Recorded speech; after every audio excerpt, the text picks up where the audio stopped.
விருதங்கள் எடுத்து மலையேறி நடந்து எண்ணங்கள் நிறைவேற இருமுடி ஏந்தி வந்தோம் ஐயா. உன்னை காணத்தானே எப்பொழுதும் காத்திருந்தோம். மகர ஜோதியே நீதானே சாமி. சபரிமலை நாயகா புலிமேல் ஏறிவா விஷ்ணு சிவனுக்கும் ஆளான பாலகா.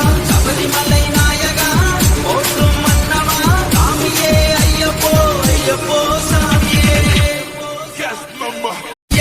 விருதங்கள் எடுத்து மலையேறி நடந்து எண்ணங்கள் நிறைவேற இருமுடி ஏந்தி வந்தோம் ஐயா. உன்னை காணத்தானே எப்பொழுதும் காத்திருந்தோம். மகர ஜோதியே நீதானே சாமி. சபரிமலை